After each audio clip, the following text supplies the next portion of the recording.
आज हम चैप्टर पढ़ेंगे India her past and future. ये स्पीच है एक जो रविंद्रनाथ टैगोर जी के द्वारा लिखी गई है और अब हम इसके माध्यम से इस चैप्टर के माध्यम से उनके थॉट्स और उनके क्या विचार हैं इंडिया को आगे ले जाने के लिए उनको समझेंगे। So, to endeavor to understand and describe the India of today would be the task of a brave man।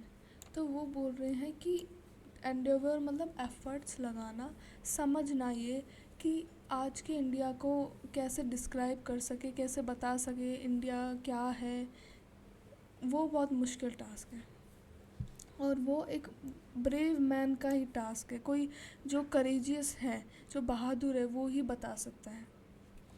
To describe tomorrow's India would verge on rashness. और मतलब उससे भी फर्दर अगर हम बताएं कि इंडिया का टुमारो क्या होगा, वो तो उससे भी ज़्यादा मुश्किल है।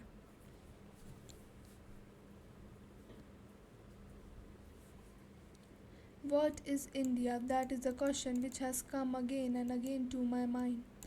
वो बोल रहे हैं कि बार बार मेरे दिमाग में क्वेश्चन आए कि इंडिया क्या है। The early beginnings of our history filled me with wonder। पहली हमारी जो हिस्ट्री है वो मुझे बिल्कुल मैं वंडर बहुत ही खुश हो जाता हूँ हमारी हिस्ट्री के बारे में सुनकर। It was passed of a virile, vigorous race with a cautioning spirit and an urge for free inquiry, and even in its early period, known period, giving evidence of a mature and tolerant civilization। So वो past कैसा है, वो full energy से भरा हुआ, vigorous मतलब energetic और विराइल था और हर कोई जो था उसके क्वेश्चनिंग स्पिरिट थी, क्वेश्चन करने की आदत थी, कोई भी फ्री इंक्वायरी कर सकता था। मैच्योर और टॉलरेंट सिविलाइजेशन थी पहले हिस्ट्री पास्ट में।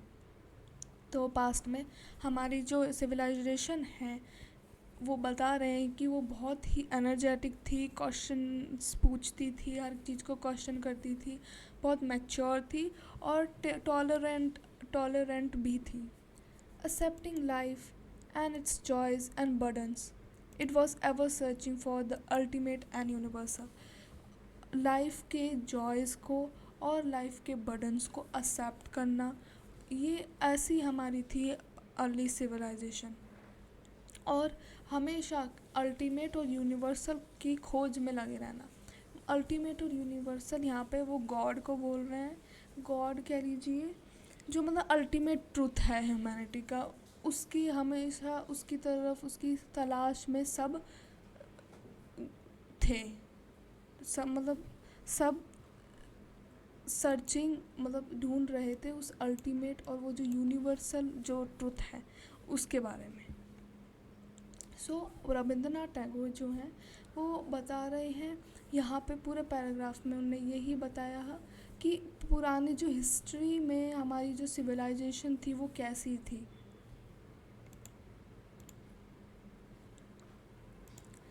ग्रेजुअली डिटेरियोरेशन सेट इन, मतलब कि डिटेरियोरेशन मतलब किसी चीज़ की जो वैल्यू है वो ख़त्म होने लगती है, वो कम होने लगती है। तो धीरे धीरे कम होने लग गई किसकी वैल्यू, हमारे इंडिया में मतलब धीरे धीरे हमारी जो सिविलाइजेशन है वो डिटेरियोरेट होने लग गई। Thought lost its freshness and became stale. तो थॉट जो थे, जो लोगों के विचार थे, वो उनके में फ्रेशनेस उनने लॉस्ट कर दी, गुमा दी और स्टेल बन गए, बासी बन गए। And the vitality and exuberance of youth gave place to crabbed age. So जो वही वाइटैलिटी, विराइल, एक्सिबरेंट का मतलब एनर्जेटिक है, तो जो हमारी एनर्जेटिक यूथ थी अब वो क्या बन गई है, एक क्रैब्ड एज, मतलब जो अनप्रोडक्टिव है और बेकार है। Instead of spirit of adventure, there came lifeless routine, and the broad and exciting vision of the world was cabined and confined and lost in caste divisions, narrow social customs, and ceremonials. So, adventure और adventurous और ऐसी जो लोगों के अंदर थी, energetic जो थी, मतलब वो एनर्जेटिक थे, वो सब चीज़ें धीरे धीरे ख़त्म होने लग गई, कम होने लग गई। और क्या होने लग गया, सब लोगों के दिमाग में कास्ट के बेसिस पे डिविजन्स बनने लग गए, रीति रिवाजों में वो फंस गए। Even so India was vital enough to absorb the mass of people that flowed into a mighty ocean of humanity. So लेकिन इंडिया जो था वो बहुत ही कह सकते हैं, फिर वो उस इंडिया के पर इंडिया एज अ होल बहुत बड़ा था, ठीक है, और उसके अंदर ये सब चीज़ें समा गई। And she never quite forgot the thoughts that had stirred in the days of a youthful vigor. सो उस इंडिया जो थी हमारी बड़ी थी, वो उसने इस सब को अपने अंदर समा लिया और वो नहीं भूली ये सब, जब उसके जो यूथफुल डेज थे और पहले की अर्ली सिविलाइजेशन थी जो एनर्जेटिक थी, वो नहीं भूली उसे।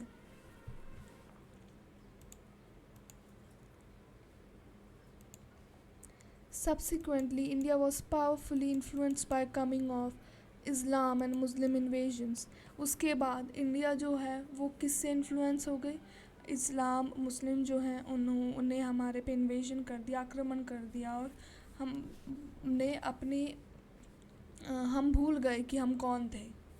Western colonial powers followed, bringing a new type of domination and a new colonialism, and at the same time the impact of fresh ideas and the industrial civilization that was growing in Europe. उसके बाद क्या हुआ, waste से लोग आ गए और उनने colonialism कर लिया यहाँ पे, दूसरी कंट्री जो कंट्री मतलब इन्वेड करके फिर वो वहाँ पे अपना कब्जा जमा लेती है, तो उसे हम कॉलोनियलिज्म कहते हैं। तो वेस्ट आ गई और फिर उसके बाद यूरोप में सिविलाइजेशन होने लग गया, तो ये सब चीज़ें फिर होने लग गई। This period culminated after long struggle. ये जो समय है ये कल्मिनेटेड मतलब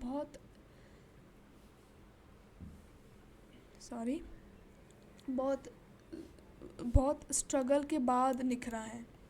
In independence, and now we face the future with all this burden of the past upon us, and the confused dreams and stirrings of the future that we seek to build.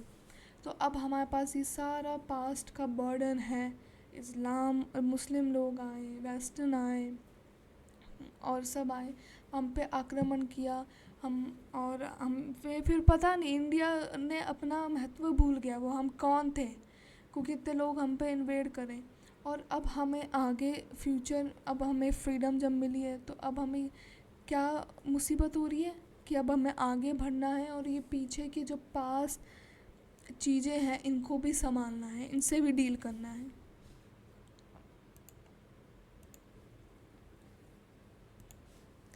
In the ट्यूम्यूल्ट मतलब कि अपरोर, unrest, तबाही ऐसे मची हुई है चारों ओर, disturbance है, and confusion of our time, we stand facing both ways, forward to the future and backwards to the past, being pulled in both directions. So अब हमारे अंदर ये कन्फ्यूजन है और हम दोनों तरफ खड़े हुए हैं, मतलब दोनों तरफ मुँह करके खड़े हुए हैं। हमें फ्यूचर की तरफ आगे भी बढ़ना है और एक तरफ हमारा पास्ट भी है, हम दोनों तरफ खींचे जा रहे हैं।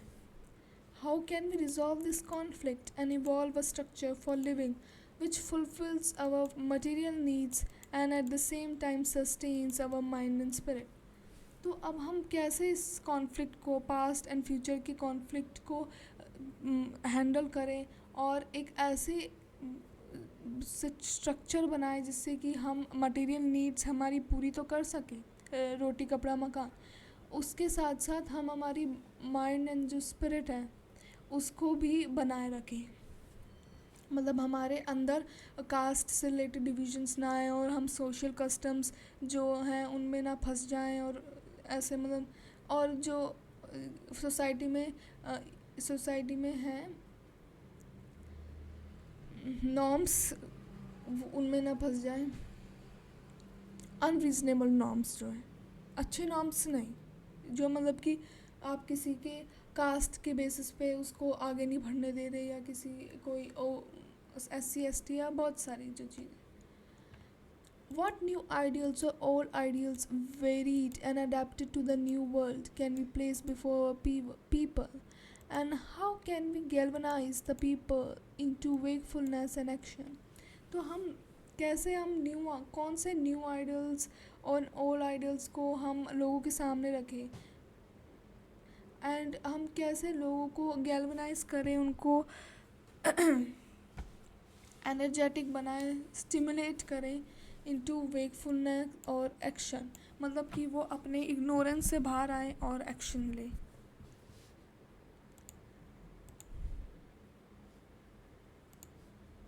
Change is essential but continuity is also necessary. So बदलाव लाना तो आवश्यक है, इम्पॉर्टेंट है, बट कंटिन्यूटी भी उतनी ही इम्पॉर्टेंट है। कैसे, वो अब हम देखते हैं। The future has to be built on the foundations laid in the past and in the present. So future है उसको किसी जो पास्ट में हमारे फाउंडेशंस बने हैं, महात्मा गांधी जी, हमारे फ्रीडम फाइटर्स जो लड़े हैं, उनके जो वैल्यूज़ हैं उनको बचाए रख के, और प्रेजेंट के जो हैं लोगों की वैल्यूज़ उनको बचाए रख के फ्यूचर में प्रोग्रेस करें। To deny the past and break with it completely is to uproot ourselves and sapless dry up. तो अपने पास्ट को बिल्कुल डिनाई करके चलना, इग्नोर करके चलना, उससे बिल्कुल डिटैच होके चलना इसका मतलब है कि आप पेड़ को उगा रहे हो बिना उसके सीड के। It was virtue of Gandhi ji to keep his feet firmly planted in the rich traditions of our race and our soil, and at the same time to function on the revolutionary plane. So हमारे महात्मा गांधी जी जो हैं उनके ये अच्छा गुण था क्या कि उन्होंने अब हमारे जो इंडियन कल्चर है और हमारी जो सॉइल है, हमारी इंडिया जो है, उससे वो अटैच भी रहे, फर्मली प्लांटेड भी रहे, उनके फीट उसमें मतलब कि अटैच भी रहे, और उन्होंने बिल्कुल रिवॉल्यूशन भी लाए। तो उन्होंने पास्ट से भी अपना अटैचमेंट रखा और आगे फ्यूचर में वो रिवॉल्यूशन भी लाए। Above all he laid stress on truth and peaceful means, और सबसे ऊपर उन्होंने किसको रखा कि वो अहिंसा के बिल्कुल खिलाफ थे, नॉन वायलेंस के। तो वो हर एक चीज़ को, हर एक रिवॉल्यूशन को उनने बिल्कुल शांति से किया। Thus he built an old foundations and at the same time thus he built on old foundations and at the same time oriented the structure towards the future. So ऐसे ही उन्होंने अपनी पुरानी ओल्ड फाउंडेशंस जो हैं उस पे आगे बढ़े रहे, उनकी कोर बिलीव्स पे वो रहे कि बिल्कुल भी वायलेंस नहीं करना है चाहे कुछ भी हो जाए, और आगे भी बढ़ते रहना है फ्यूचर में।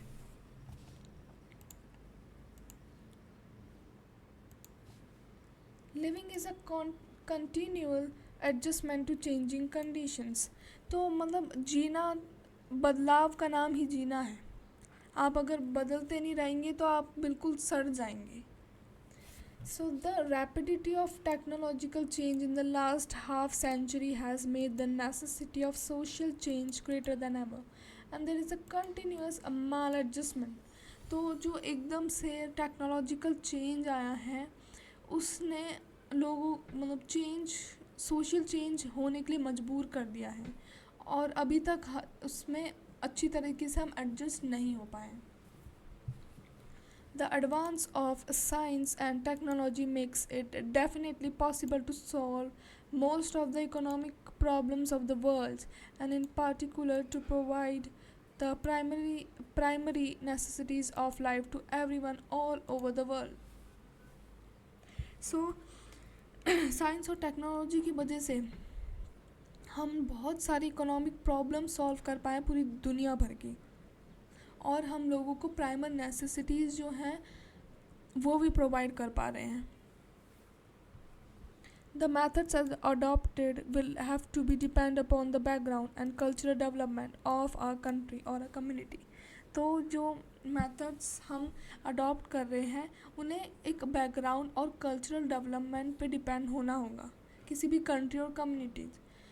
हम ऐसे नहीं कर सकते कि हम इंडिया के में बस एडवांसमेंट करते रहें और हम अपने पुराने कोर बिलीव्स, हमारे जो फ्रीडम फाइटर्स जो हैं उनके उनके जो बिलीव्स थे कि जैसे महात्मा गांधी जी बोलते ना वायलेंस ना करें, और हम डेवलपमेंट के चक्कर में लोगों को के साथ वायलेंस कर रहे हैं और बस हमें तो डेवलप होना है, ऐसी वाली मतलब थिंकिंग के साथ चल रहे हैं, तो ये वाला नहीं है अच्छी.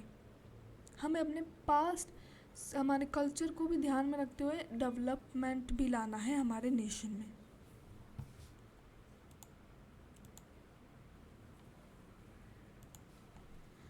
India today presents a very mixed picture of hope and anguish, of remarkable advances, and at the same time of inertia, of a new spirit, and also the dead hand of past, and of privileges, of an overall growing unity and many disruptive tendency. So India की अभी state जो है वो बहुत ही mixed state है. वो बिल्कुल मतलब हम आगे बढ़ रहे हैं, बहुत तेज़ी से बढ़ रहे हैं, लेकिन हमारे अंदर कुछ हम सोशल इवल्स हैं कह सकते हैं, और पास्ट है. हमारा जो पास्ट है वो बहुत ही अच्छा है, पर अभी हम इंडस्ट्रियलाइजेशन इनकी वजह से बहुत तबाही भी मच रही है, तो बहुत ही मिक्स्ड है. हम नहीं कह सकते कि अभी इंडिया बिल्कुल एक अच्छा एडवांस ही हो गया है या बिल्कुल ही नहीं हुआ है. अभी ऐसा कुछ भी नहीं है, अभी इंडिया की स्टेट कंफ्यूज्ड है. With all there is a great vitality and ferment in people's mind and activities. इसके साथ साथ सब लोगों के दिमाग में अभी एनर्जी है और बिल्कुल कह सकते हैं खुश हैं.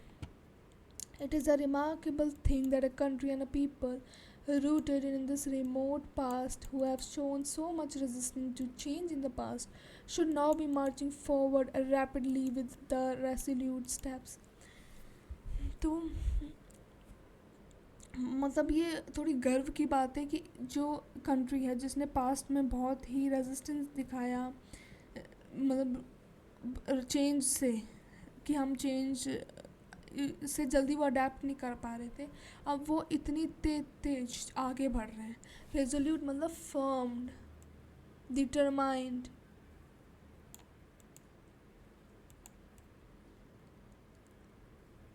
स्टेप्स ले रहे हैं बिल्कुल. ठीक है.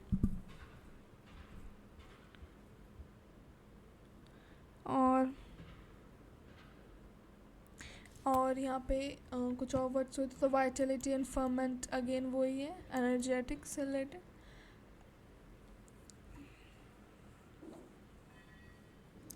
तो ये और ये एंग्विश मतलब कि severe pain, mental suffering.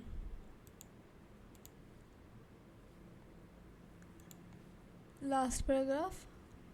What will emerge from the labor and the tumults of the present generation? I cannot say what tomorrow's India will be like. I can only express my hopes and wishes. तो क्या निकल के आएगा India की labour, जो India इतनी मेहनत कर रही है, और ये जो कन्फ्यूजन है, हर तरफ डिस्टर्बेंस क्रिएट हुई है, इससे हम इंडिया कैसे निकलेगी बाहर, इसके बारे में मैं कुछ नहीं कह सकता. रविंद्रनाथ टैगोर जी कह रहे हैं, बट मैं बिल्कुल होप तो रख ही सकता हूँ और मेरी विशेस भी दे सकता हूँ. I want India to advance on the material plane, to fulfill her 5-year plans to raise the standard of living of a vast population. सो मैं बस इन चाहता हूँ कि इंडिया आगे बढ़ता रहे, टेक्नोलॉजी में एडवांसमेंट लाता रहे, अपने 5 ईयर प्लान्स को कंप्लीट करे और लोगों की ज़िंदगी को अच्छा बनाए।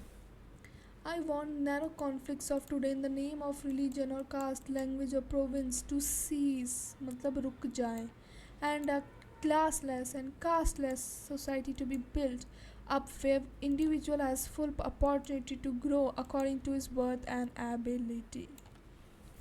तो मैं चाहता हूँ कि इंडिया के अंदर से बिल्कुल ये क्लास और कास्ट से रिलेटेड जो भी डिविजन्स है वो बिल्कुल ख़त्म हो जाए, और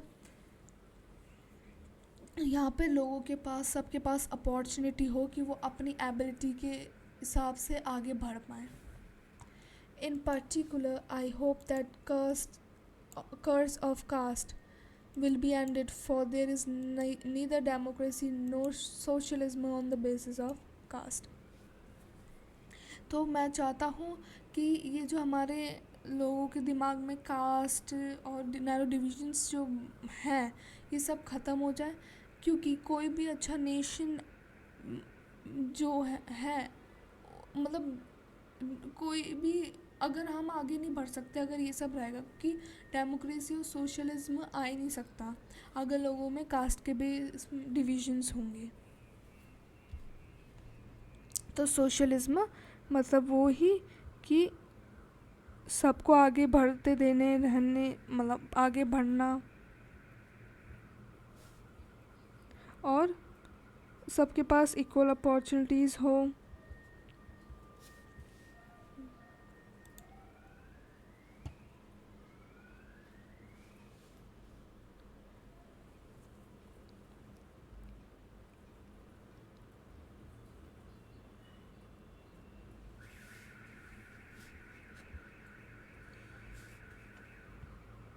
हाँ, तो सोशलिज्म में जो होता है उसमें क्या होता है कि जो गवर्नमेंट होती है उसके पास पावर होती है, ठीक है, जिससे कि वो कुछ जो फ्री हेल्थ केयर फैसिलिटीज़ और जो बेसिक नेसेसिटीज़ हैं वो फ्री और बहुत कम दामों में प्रोवाइड कर पाए लोगों को, जिससे कि सबको तो बेसिक नेसेसिटीज़ तो मिल पाए और इनइक्वालिटी भी कम हो.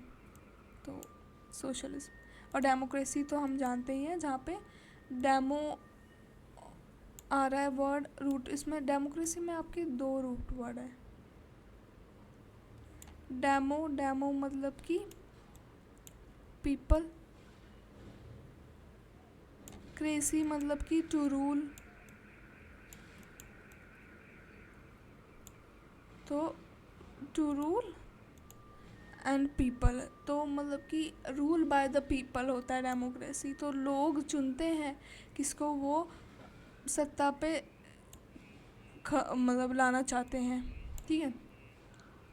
एंड सोशलिज्म तो आपको पता ही है.